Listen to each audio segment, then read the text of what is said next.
दबंग भूमाफिया आश्रम पर करना चाहते हैं कब्जा। सूबे के मुख्यमंत्री से आश्रम बचाने की लगाई गुहार। योगी जी को पत्र भेजा, महिला आयोग को भी पत्र भेजा, जिले के सभी अधिकारियों को अपनी पीड़ा बताई, यहाँ तक कि भाजपा नेताओं से भी न्याय की गुहार लगाई, लेकिन किसी ने नहीं सुनी। पति ने मजबूर होकर नागा बाबा बन गया। देवर ने भी मौत के डर से संन्यास ले लिया। साहब मुझे बचा लो, मेरे बच्चों को बचा लीजिए। अगर कुछ नहीं कर सकते तो हिंदुत्व के रक्षक भगवान श्री हनुमान जी के मंदिर को ही बनवा दीजिए, जिसके निर्माण कार्य को दबंग भूमाफिया ने बंद करा दिया है। ये शब्द हैं कानपुर के नवाबगंज में रहने वाली रन्नो दीक्षित के, जिनकी पीड़ा सुनते ही मानो ऐसा लगता है कि कहीं ना कहीं योगी सरकार की गाइडलाइन पर कार्य तो होता है, पर असर बहुत कम, जैसा रन्नो दीक्षित के साथ हो रहा है, जिनको एक भूमाफिया परिवार लगातार प्रताड़ित करने में जुटा हुआ है। दरअसल रन्नो की पीड़ा पर नजर डालते तो मामला इनके बाबा राम स्वरूप आश्रम से जुड़ी हुई है, जिसे रन्नो दीक्षित के बाबा ने गरीबों के लिए बनवाया था और भगवान की सेवा भाव के लिए यहाँ भगवान श्री बजरंगबली जी की प्रतिमा विराजमान करते हुए पूजा पाठ शुरू किया था, जिसका हर्ष कुछ यूँ हुआ कि रन्नो के पति ने खौफजदा और अपनी शारीरिक मजबूरी को देखते हुए प्रयागराज जाकर नागा बाबा का भेष धारण कर लिया। तो छोटे भाई ने जिम्मेदारी संभाली तो उसको भी इन दबंगों ने कहीं का नहीं छोड़ा और रन्नो के देवर ने भी गंगा किनारे जाकर संन्यास ले लिया। लेकिन रन्नो ने हिम्मत नहीं हारी, क्योंकि रन्नो को विश्वास था कि मौजूदा योगी सरकार उसके साथ अन्याय नहीं होने देगी।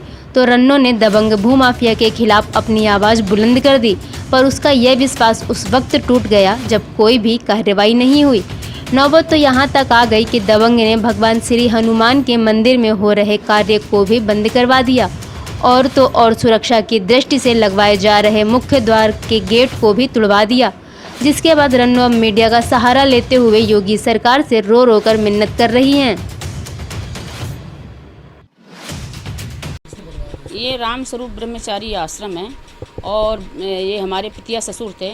इन्होंने 1939 में इनको पट्टा मिला था और 1961 में इन्होंने स्थापना की, क्योंकि पहले जंगल था, तो ये जंगली में कुटिया बना के रहते थे यहाँ पे, और पीछे गंगा जी निकली थी, तो पूजा वूजा करते थे। फिर धीरे धीरे करके अपना इन्होंने ये कमरे बनवाए और ये मंदिर अपना स्थापना किया और पूजा करते रहते रहे यहीं पे। इसके पीछे क्या उद्देश्य था उनका ये आश्रम बनवाने का? यही था कि हाँ गरीब लोग रहें, अपना गरीब लोग कर रहे के आज भी रह रहे हैं। कोई 100 किराया देता है, कोई 50 देता है, ऐसे करके जो मिल जाते हैं 200-500 तो घी ले आते हैं, मिश्री ले आए, दीपक जलता है, मंदिर में पूजा होता है, और साल में अपना कोई थोड़ा बहुत चंदा हो गया या घर से जैसी स्थितियाँ बनी तो 1-2 भंडारा होते हैं, एक जन्माष्टमी को होता है, एक बुढ़वा मंगल को होता है, और बीच बीच में अगर भगवान की कृपा हो गई तो बीच बीच में भी करा देते हैं। क्या समस्या यहाँ पे आ रही है? अब समस्या ये है सर कि इसमें पहले गेट लगा हुआ था, तो गेट तो श्रीवास्तव ने इसको कम से कम 20 लड़के ला करके करीब हो गए 4-5 साल। कौन है मोहित श्रीवास्तव? मोहित श्रीवास्तव अखिलेश श्रीवास्तव जी रहते हैं। कौन है ये लोग? ये भूमाफिया, ज़मीन पर पूरी निगाह है इनकी, और ज़मीन ये चाहते हैं कि ज़मीन किसी तरीके से मिल जाए। किस तरीके से परेशान कर रहे हैं? इस तरीके से पीड़ित कर रहे हैं, मुकदमा लगवाया, मार कूट की, मेरे देवर को मारा, मेरे आदमी को मारा, बच्चों को सर फाड़ा, मेरी बेटी को नोचा घसोटा, उसके साथ बदतमीजी दी। कैसे शुरुआत करी उन्होंने? शुरुआत सबसे पहले इन्होंने मेरे देवर को मारा, चप्पलों से खड़े होके मारा। कैसे यहाँ पर आए हुए? ये आए नीचे ज़मीन इन्होंने खरीदी थी बगल की, और नीचे इन्होंने अंडरग्राउंड एक बना रखा है, उसके ऊपर छत के ऊपर से इन्हें दरवाज़ा फोड़ रखा है। अभी कुछ दिन तो ऐसे ही परेशान करते रहे, अब ये खुल के कहने लगे कि ज़मीन चाहिए हमको किसी तरीके से, आप खाली करो। बाहर अगर रोड में खड़े होते हैं, कहीं मिल जाते हैं, धमकाते हैं कि जान से मार देंगे, बच्चों को उठवा लेंगे, नहीं बच्चों के ऊपर झूठी मुकदमा लगवा देंगे, नहीं तुम्हें जान से मरवा देंगे, बच्चों को मरवा देंगे। आदमी तो विकलांग है, पैर कटी गया है, बच्चों को कटवा देंगे या तुम्हारा कटवा देंगे, खाली कर दो, भाग जाओ। पुलिस में कोई शिकायत करी आपने? पुलिस से शिकायत हमने की, अब पुलिस यही है जहाँ तक आए अपना फिर अपना चले गए, लेकिन आगे कोई सुनवाई भी नहीं हुई और ज़्यादा हम दौड़ भी नहीं पाए, और हमारे पास ना तो इतना पैसा है ना इतना हमारे दौड़ने की क्षमता है, आपको बताएं, क्योंकि हम तो कमाते हैं तब खाते हैं, तब तो घर का जीवन चलता है। कोई हमारे पास इतना तो धन है नहीं कि हाँ जहाँ पे मांगा 50,000 दे दो या 10,000 दे दो या 5,000 दे दो तो हम कहीं दे जा करके। ये तो हमारी इतनी क्षमता है नहीं कहीं भी। क्या लग रहा है आपको कि जिस हिसाब से तमाम पलायन हो रहे लोग दहशत में जी रहे हैं, आपको भी कुछ दहशत महसूस? हमें तो दहशत ये महसूस हो रही है कि बस अब आत्महत्या कर लो किसी तरीके, यहाँ रहना या छोड़ दो, या बच्चों को लेकर के आत्महत्या कर लो यहाँ पे। अब बिल्कुल इच्छा, बिल्कुल आत्मा भर गई है, जीने की बिल्कुल इच्छा ही नहीं रह गई, आपको बताएं। यहाँ भाजपा की सरकार है, योगी बैठे हुए हैं, मंदिर मस्जिद अबे हमने बचाने की बात कर रहे हैं। हमने अभी योगी को ये पोर्टल क्या बोलते हैं इतना जानते नहीं, क्योंकि इतना पढ़े ले। हाँ, हमने उसमें भी डाला, हमारी कोई कार्रवाई नहीं। महिला आयोग में डाला, कमिश्नर में डाला, गृह सचिव में डाला, पुलिस कमिश्नर में डाला, महिला आयोग में माननीय मुख्यमंत्री इसमें भी डाला, सब जगह डाल चुके हैं, लेकिन अभी आज तक तो कोई हमारी सुनवाई हुई नहीं किसी तरीके से भी।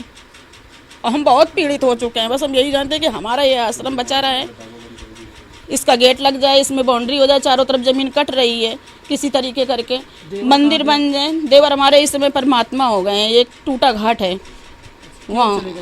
अब मारा पीटा उसको बर्दाश्त नहीं हुआ, 1 महीने तो गंगा जी किनारे वो पड़े रहे हैं। उनको बहुत बेइज्जती महसूस हुई, बहुत अंदर आत्मा धिक्कार के ऐसा जीवन हमको क्यों मिला कि हम ब्राह्मण होके श्रीवास्तव को चप्पल खा रहे हैं खड़े होके। पति के साथ क्या हुआ?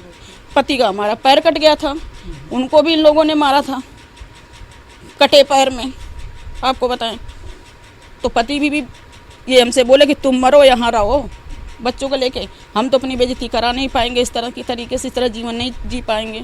तो वो भी नागा बन गए, आपको बताएं, महात्मा बन गए। हमारा तो जीवन ही एकदम बर्बाद हो गया, बच्चों के सहारे हम जीते किसी तरीके। अगर बच्चे ना हो तो हम जी ही नहीं सकते, आपको बताएं, ऐसा हमारा जीवन है। ये है कि आज जी रहे हैं, किसी तरीके की रोटी खा रहे हैं, चल रहे हैं, और दुनिया को दिखाने को हंस रहे हैं, आप ये समझ लीजिए। बाकी हमारा जीवन में कुछ रह ही नहीं गया, इतना इन लोगों ने हमको पीड़ित परेशान कर लिया है, आपको बताएं। बहुत हम परेशान हो चुके हैं।